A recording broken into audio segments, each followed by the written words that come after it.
드라큘라 제3화 조나산 워커의 일기 계속. 내 침대에서 깨어났다. 꿈이 아니었다면 백작이 나를 여기까지 옮긴 게 틀림없다. 확실히 알고 싶었지만 명확한 결론에 이를 수 없었다. 물론 작은 증거들은 있었다. 옷이 평소 내 습관과는 다르게 개켜져 있었고, 자기 전 항상 차던 시계가 멈춰 있었으며, 그 외에도 여러 이상한 점들이 있었다. 하지만 이것들은 증거가 될 수 없다. 어떤 이유에서든 내 정신이 평소답지 않아서 생긴 일일 수도 있으니까 확실한 증거를 찾아야 한다. 한 가지 다행인 것은 백작이 나를 옮기고 옷을 벗긴 게 맞다면 서둘러 일을 처리한 것 같다는 점이다. 주머니는 그대로였으니까. 이 일기를 발견했다면 백작은 참지 못했을 것이다. 가져가거나 없애버렸을 테니까. 이 방을 둘러보니 그토록 두려웠던 곳이었지만 이제는 일종의 피난처처럼 느껴진다. 내 피를 빨아먹으려 기다리고 있는 그 무서운 여자들보다 더한 공포는 없을 테니까. 5월 18일 진실을 알아야 해서 낮에 다시 그 방을 보러 갔다. 계단 꼭대기 문은 닫혀 있었다. 너무 세게 닫혀서 문틀 일부가 쪼개져 있었다. 자물쇠는 채워지지 않았지만 안쪽에서 잠겨 있었다. 꿈이 아니었던 게 분명하다. 그렇게 생각하고 행동해야 한다. 5월 19일 나는 분명 함정에 빠졌다. 어젯밤 백작이 가장 부드러운 목소리로 편지 3통을 쓰라고 했다. 하나는 여기서의 일이 거의 끝나 며칠 안에 집으로 돌아가겠다는 내용. 또 하나는 편지를 쓴 다음날 아침 출발한다는 내용. 마지막 하나는 성을 떠나 비스트리츠에 도착했다는 내용이었다. 거부하고 싶었지만 지금 상황에서 백작과 정면으로 다투는 건 미친 짓이다. 나는 완전히 그의 손아귀에 있고 거부하면 의심을 불러일으키고 분노를 살 것이다. 백작은 내가 너무 많이 알고 있다는 걸 안다. 그래서 나는 살아남아선 안 된다. 내게 남은 유일한 기회는 시간을 버는 것이다. 탈출할 기회가 올지도 모른다. 그의 눈에서 전에 그 아름다운 여자를 내던졌을 때 봤던 분노가 보였다. 그는 우편이 드물고 불확실하니 지금 편지를 쓰면 친구들이 안심할 거라고 설명했다. 그리고 나중 편지들은 비스트리츠에서 보류했다가 적절한 때에 보내겠다고, 혹시 체류가 연장될 경우를 대비해서라고 강조했다. 거부하면 새로운 의심만 불러일으킬 것 같았다. 그래서 그의 뜻에 따르는 척하며 편지에 어떤 날짜를 쓸지 물었다. 잠깐 계산하더니 말했다. 첫 번째는 6월 12일, 두 번째는 6월 19일, 세 번째는 6월 29일로 하게. 이제 내 생명의 기한을 알게 됐다. 신이시여 도와주소서. 5월 28일 탈출할 기회가, 아니면 최소한 집에 소식을 전할 기회가 생겼다. 스자니 무리가 성에 와서 안뜰에 진을 쳤다. 이 스자니는 찝시다. 내 노트에 그들에 대한 기록이 있다. 이 지역 특유의 찝시로 세계의 일반 찝시들과 연결되어 있다. 헝가리와 트란실바니아에 수천 명이 있는데 거의 법 밖의 존재다. 그들은 주로 어떤 귀족이나 대지주에게부터 그의 이름을 따른다. 두려움이 없고 미신 외에는 종교도 없으며 자기들만의 로마니어를 쓴다. 집으로 편지를 써서 그들에게 붙여달라고 해봐야겠다. 창문으로 말을 걸어 친분을 쌓기 시작했다. 그들은 모자를 벗고 절을 하며 여러 신호를 보냈지만 그들의 말처럼 그 신호도 이해할 수 없었다. 편지를 썼다. 미나에게 보내는 건 속기로 썼고 호킨스 씨에게는 그녀에게 연락해달라고만 했다. 미나에게는 내 상황을 설명했지만 내가 짐작하는 공포는 빼고 썼다. 내 마음을 다 드러내면 그녀는 충격으로 죽을 것이다. 편지가 전달되지 않으면 백작은 아직 내 비밀이나 내가 하는 것의 범위를 모를 것이다. 편지를 보냈다. 창문 철창 사이로 금화와 함께 던지고 붙여달라는 신호를 최대한 보냈다. 편지를 받은 남자는 가슴에 대고 절을 한 뒤 모자에 넣었다. 더 이상 할 수 있는 게 없었다. 서재로 몰래 돌아와 책을 읽기 시작했다. 백작이 오지 않아서 여기 기록한다. 백작이 왔다. 내 옆에 앉아 가장 부드러운 목소리로 편지 2통을 펼치며 말했다. 수잔이가 이걸 주더군.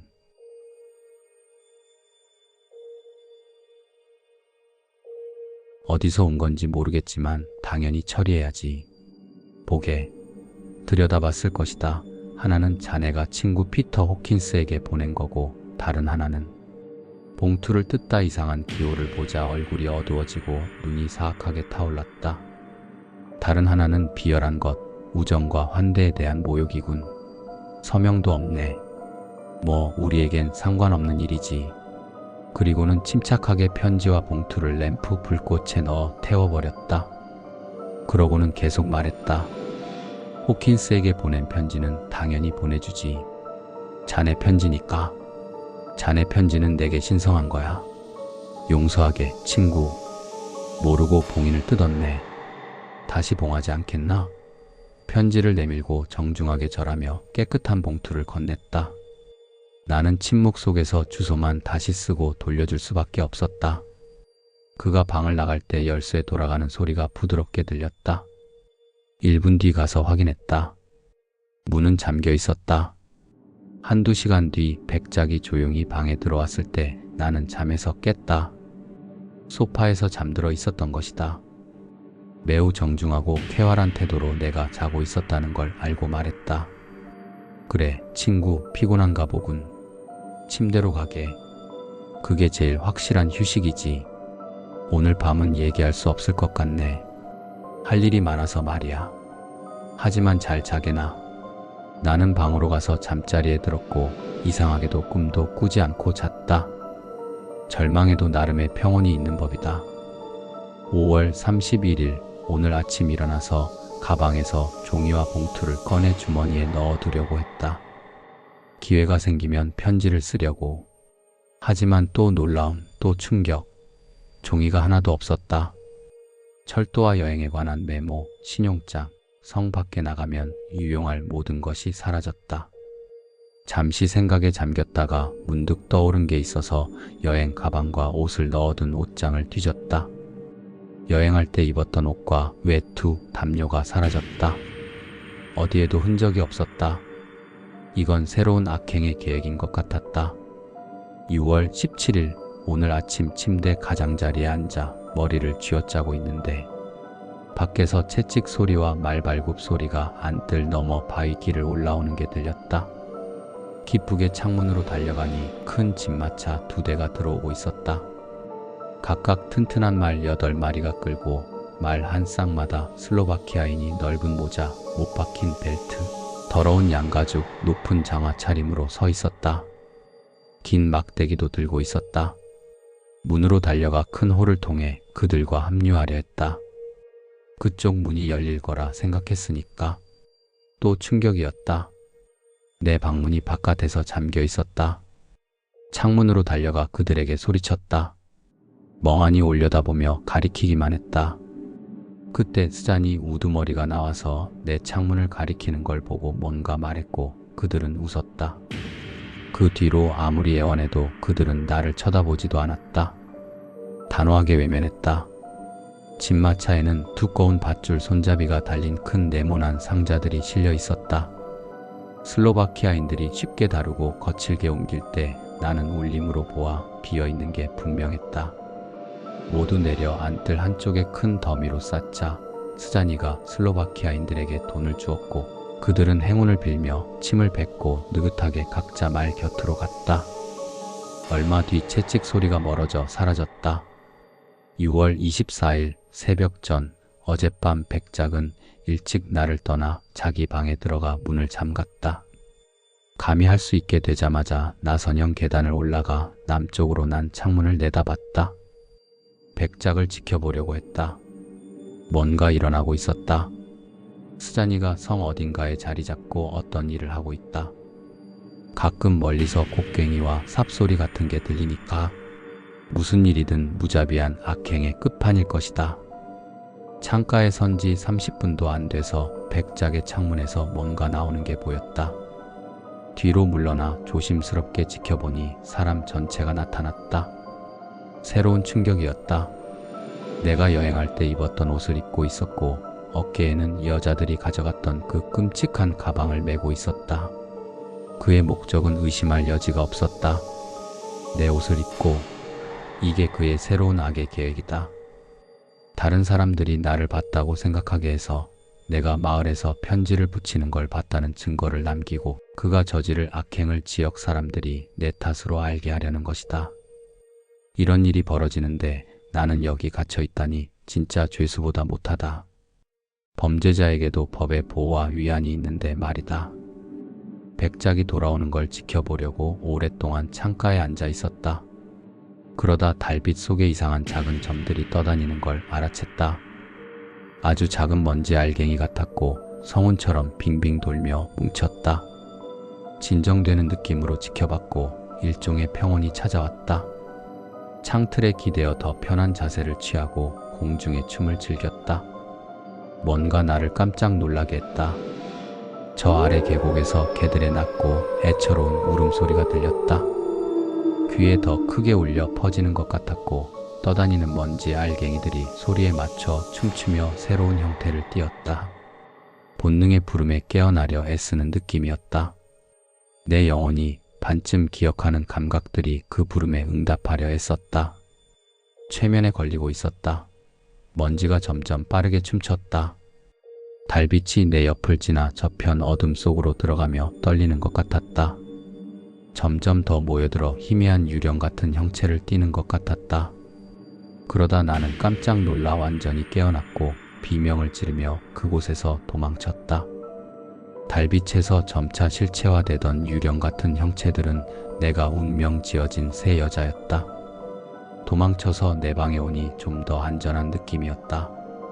달빛도 없고 램프가 밝게 타고 있었으니까. 몇 시간이 지나 백작의 방에서 뭔가 움직이는 소리가 들렸다.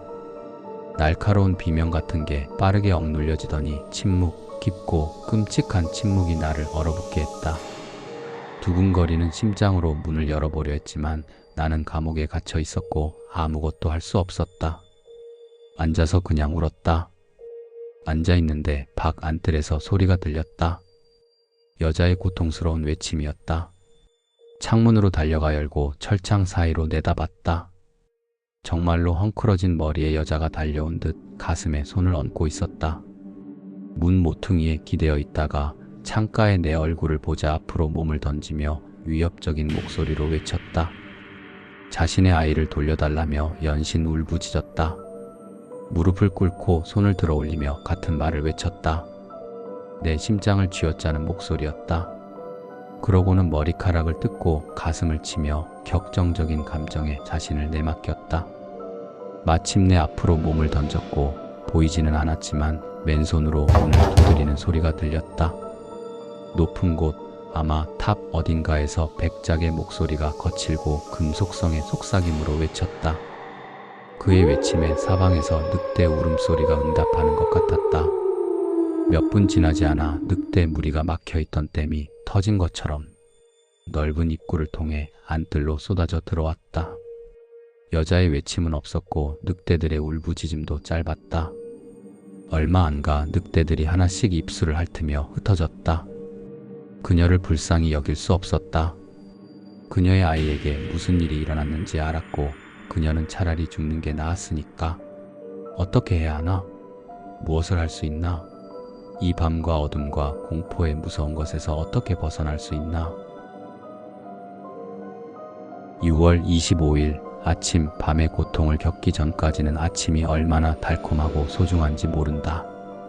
오늘 아침 해가 높이 떠올라 창문 맞은편 큰 문에 닿았을 때 빛이 닿은 높은 지점이 마치 방주에서 날아온 비둘기가 앉은 것처럼 보였다. 두려움이 따뜻함에 녹아 사라지는 증기 같은 옷처럼 벗겨졌다. 낮에 용기가 있을 때 뭔가 행동해야 한다. 어젯밤 미래 날짜가 적힌 편지 중 하나가 발송됐다. 지상에서 내 존재의 흔적을 지워버릴 그 치명적인 편지들 중 첫 번째가 생각하지 말자. 행동이다. 항상 밤에 괴롭힘을 당하거나 위협받거나 위험에 처하거나 두려움을 느꼈다. 아직 낮에 백작을 본 적이 없다. 다른 사람들이 깨어 있을 때 그는 자고 그들이 잘 때 깨어 있는 걸까? 그의 방에만 들어갈 수 있다면. 하지만 방법이 없다. 문은 항상 잠겨 있고 갈 길이 없다. 아니, 방법이 있다. 감히 할 수만 있다면 그의 몸이 갈 수 있는 곳에 다른 몸도 갈 수 있지 않을까? 그가 창문으로 기어가는 걸 직접 봤다. 왜 나도 그를 흉내내서 창문으로 들어가면 안 되나? 위험은 절망적이지만 내 필요는 더 절망적이다. 시도해보겠다. 최악의 경우 죽음뿐이다. 사람의 죽음은 송아지의 죽음이 아니고 두려운 내세도 여전히 내게 열려 있을지 모른다. 신이시여 도와주소서. 안녕, 미나. 실패한다면. 안녕, 나의 충실한 친구이자 두 번째 아버지. 안녕, 모두들. 그리고 마지막으로 미나. 같은 날 늦게 해냈다. 신의 도움으로 무사히 이 방으로 돌아왔다. 모든 세부사항을 기록해야 한다. 새로운 용기가 샘솟았을 때 바로 남쪽 창문으로 가서 건물 이쪽을 둘러싼 좁은 돌 선반 위로 나갔다. 돌들은 크고 거칠게 잘려 있었고 시간이 지나면서 사이에 시멘트가 씻겨 나갔다. 부츠를 벗고 절망적인 길을 나섰다. 한 번 아래를 내려다봤다. 끔찍한 깊이를 갑자기 보고 압도당하지 않도록 확인하기 위해서였다. 그 뒤로는 눈길을 돌렸다. 백작의 창문 방향과 거리를 대충 알고 있었고 가능한 한 그리로 향했다. 어지럽지 않았다. 너무 흥분했던 것 같다. 창턱에 서서 창틀을 들어 올리려고 할 때까지 시간이 터무니없이 짧게 느껴졌다.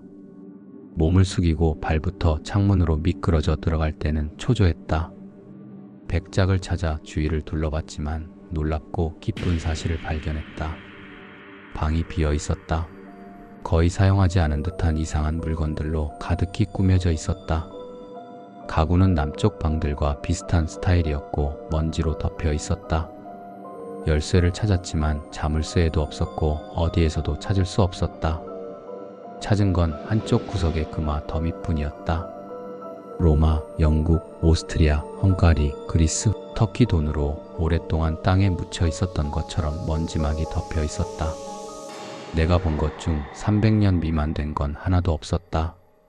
사슬과 장신구도 있었는데 일부는 보석이 박혀 있었지만 모두 낡고 얼룩져 있었다. 방 한쪽 구석에 무거운 문이 있었다. 숨을 죽이고 살며시 다가가서 열어봤다. 방 열쇠나 바깥문 열쇠를 찾을 수 없었으니 더 조사해야 했다. 그러지 않으면 모든 노력이 헛수고가 될 테니까. 문은 열렸고 돌 통로를 지나 가파르게 내려가는 원형 계단으로 이어졌다. 조심스럽게 계속 내려갔다. 계단은 어두웠고 두꺼운 석조 벽에 좁은 창으로만 빛이 들어왔다. 아래에는 어둡고 터널 같은 통로가 있었고 죽음 같고 병든 냄새, 새로 파헤쳐진 오래된 흙 냄새가 났다. 통로를 지나면서 냄새가 더 가까이, 더 무겁게 느껴졌다. 마침내 반쯤 열린 무거운 문을 당기고 낡고 폐허가 된 예배당에 들어섰다. 분명 묘지로 쓰였던 곳이다. 지붕이 부서져 있었고 두 곳의 지하 묘실로 내려가는 계단이 있었지만 땅은 최근 파헤쳐졌고 흙은 큰 나무 상자들에 담겨 있었다. 분명 슬로바키아인들이 가져온 것들이었다. 주변에 아무도 없었고 다른 출구를 찾았지만 없었다. 나는 땅 구석구석을 살폈다. 기회를 놓치지 않으려고. 희미한 빛이 겨우 들어오는 지하 묘실까지 내려갔는데 그러기가 정말 두려웠다. 두 곳은 들어가 봤지만 낡은 관 조각들과 먼지 더미밖에 없었다. 하지만 세 번째에서 뭔가를 발견했다. 거기 모두 50개나 되는 큰 상자 중 하나에 새로 판 흙 위에 백작이 누워 있었다. 죽었는지 잠든 건지 알 수 없었다.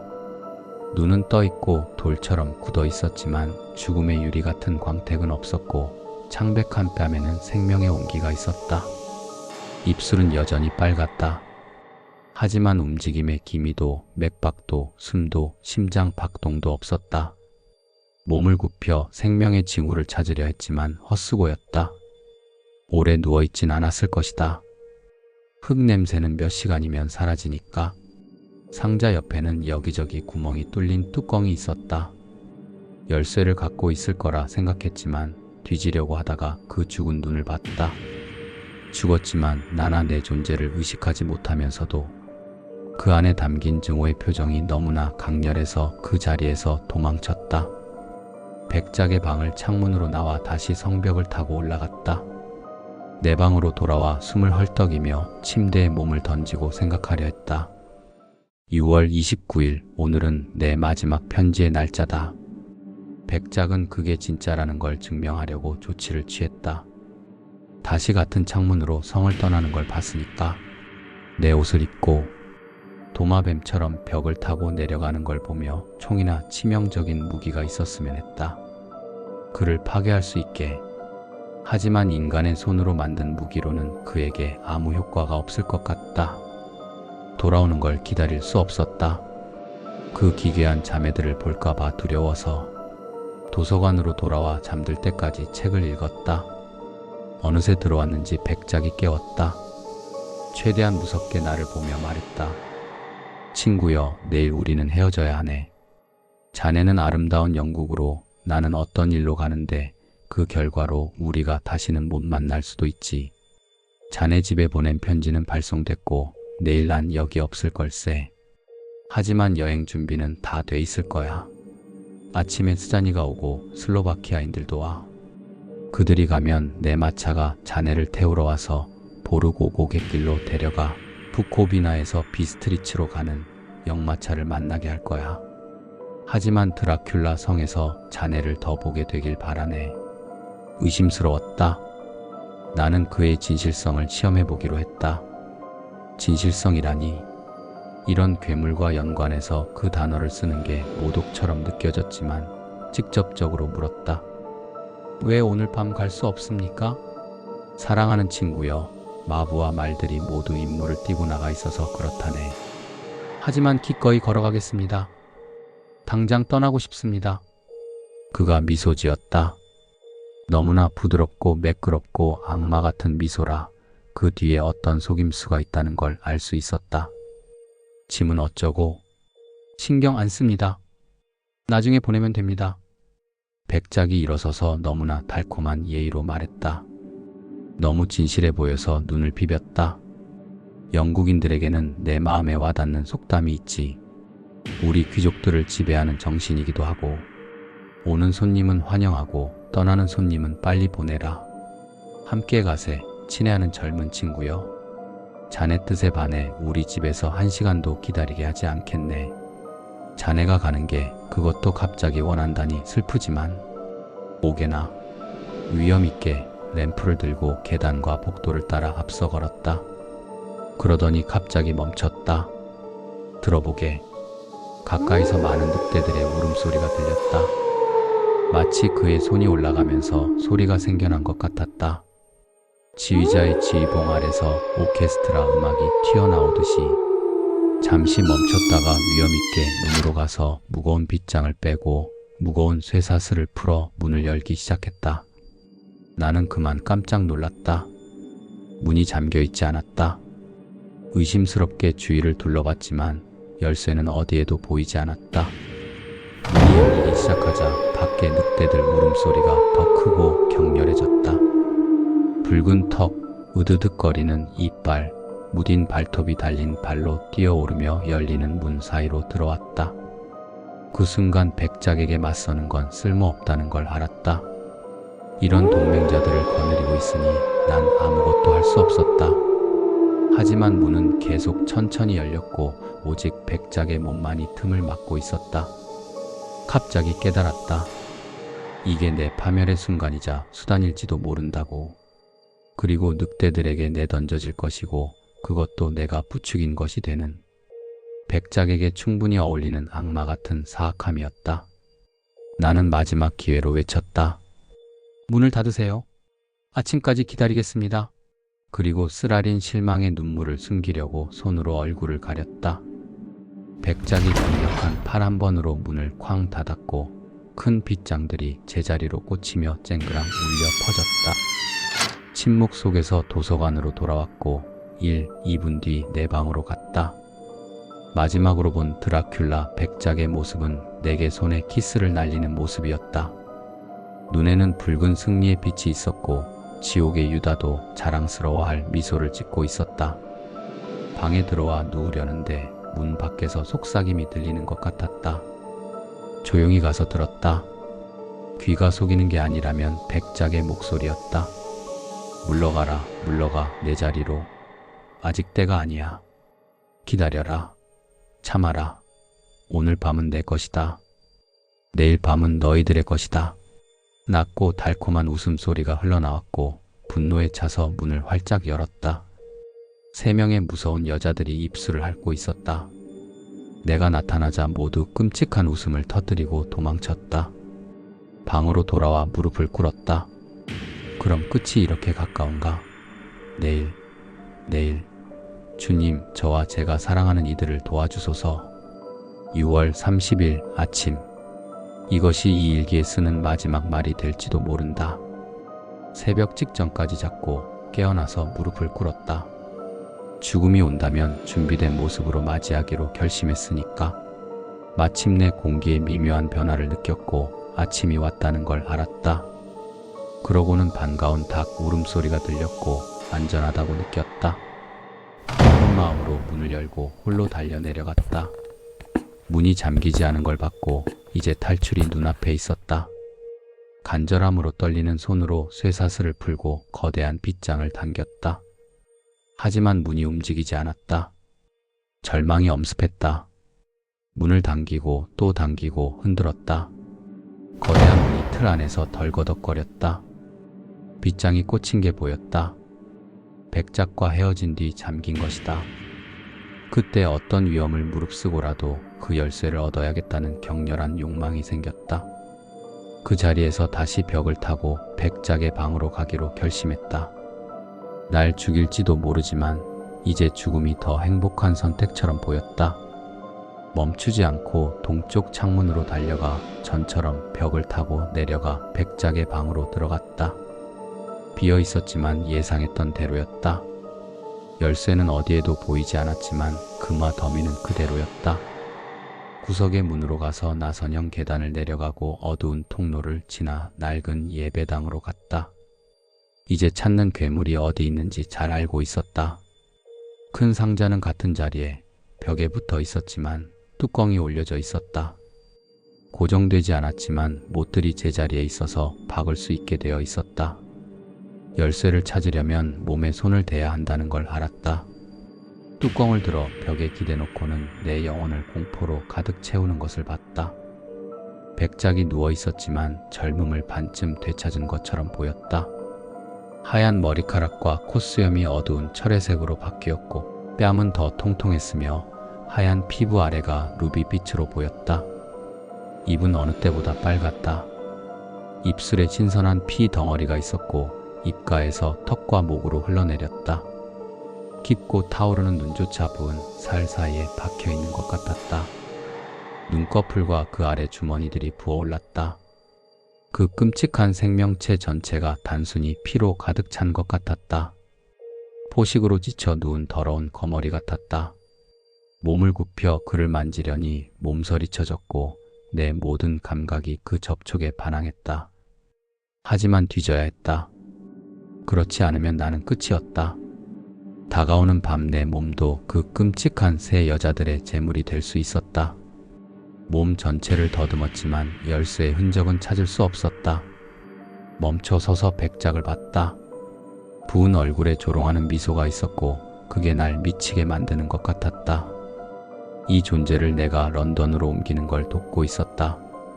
거기서 아마 앞으로 수세기 동안 수백만 명 사이에서 피에 대한 욕망을 채우고 무력한 자들을 먹이로 삼는 반악마들의 새롭고 끝없이 확장되는 원을 만들 것이다. 그 생각만으로도 미쳐버릴 것 같았다. 세상에서 이런 괴물을 없애야겠다는 끔찍한 욕망이 생겼다. 치명적인 무기는 없었지만 일꾼들이 상자를 채우는 데 쓰던 삽을 잡았다. 높이 들어올려 삼날 부분으로 그 증오스러운 얼굴을 내리쳤다. 하지만 그 순간 머리가 돌아가고 눈이 나를 똑바로 봤다. 바실리스크의 공포로 타오르며 그 광경이 날 마비시키는 것 같았고 삽이 손에서 돌아가 얼굴을 빗나갔다. 이마 위에 깊은 상처만 냈을 뿐이다. 삽이 손에서 떨어져 상자 위로 넘어갔고 뚜껑 끝에 걸려서 뚜껑이 닫혔다. 그 끔찍한 것이 시야에서 가려졌다. 마지막으로 본 건 피로 얼룩지고 가장 깊은 지옥에서도 통할 악마의 미소를 짓고 있는 부은 얼굴이었다. 다음에 뭘 해야 할지 생각하고 또 생각했지만 머리가 불타는 것 같았고 절망적인 느낌이 커지는 가운데 기다렸다. 기다리는 동안 멀리서 유쾌한 목소리들이 부르는 찝시 노래가 들렸다. 가까워지고 있었고 노래 사이로 무거운 바퀴 구르는 소리와 채찍 소리가 들렸다. 백작이 말했던 스자니와 슬로바키아인들이 오고 있었다. 마지막으로 주위를 둘러보고 그 사악한 몸이 든 상자를 보고는 그곳에서 달려나와 백작의 방에 도착했다. 문이 열리는 순간 뛰쳐나갈 작정이었다. 긴장된 귀로 들으니 아래층에서 큰 자물쇠의 열쇠가 갈리는 소리와 무거운 문이 뒤로 젖혀지는 소리가 들렸다. 다른 출입 수단이 있거나 누군가 잠긴 문 중 하나의 열쇠를 갖고 있는 게 틀림없었다. 그러고는 많은 발소리가 울려 퍼지는 통로 어딘가로 사라지는 소리가 들렸다. 새 입구를 찾으려고 지하 묘실 쪽으로 다시 뛰어내려가려고 돌아섰다. 하지만 그 순간 격렬한 바람이 부는 것 같았고 나선형 계단으로 가는 문이 쾅 닫히며 문설주에 먼지가 날렸다. 달려가 문을 밀었지만 절망적으로 꽉 닫혀 있었다. 다시 죄수가 됐고 운명의 그물이 더 가깝게 조여들고 있었다. 이 글을 쓰는 지금 아래 통로에서 많은 발소리와 무거운 물건이 내려놓이는 쾅쾅거리는 소리가 들린다. 분명 흙을 실은 상자들이다. 망치질 소리가 들린다. 상자의 못을 받고 있는 것이다. 이제 무거운 발소리가 다시 복도를 지나가고 뒤에 많은 다른 발소리들이 따라온다. 문이 닫히고 쇠사슬이 덜컹거린다. 자물쇠에서 열쇠 갈리는 소리, 열쇠가 빠지는 소리가 들린다. 그러고는 다른 문이 열렸다 닫힌다. 자물쇠와 빗장 삐걱거리는 소리가 들린다. 들어라. 안뜰과 바위 길 아래로 무거운 바퀴 구르는 소리, 채찍 소리, 멀어지는 스자니의 합창 소리. 나는 성에 오로지 그 끔찍한 여자들과 남게 되었다. 미나도 여자지만 그녀들과의 공통점이라고는 없다. 저것들은 지옥의 악마들이다. 그들과 함께 남아있지 않을 것이다. 지금까지 지도했던 것보다 더 멀리 성벽을 타고 가볼 것이다. 나중에 필요할지 모르니 그 말을 좀 가져가겠다. 이 끔찍한 곳에서 벗어날 길을 찾을지도 모른다. 그리고 집으로, 가장 빠르고 가까운 기차로, 이 저주받은 땅에서 악마와 그의 자식들이 여전히 육체의 발로 걷는 이 저주받은 땅에서 멀리, 적어도 신의 자비가 이 괴물들의 자비보다 낫다. 절벽은 가파르고 높다. 그 아래에서 사람은 잠들 수 있다. 사람으로서. 안녕 모두들. 미나. 함께 해주셔서 감사합니다. 제사화로 찾아오겠습니다.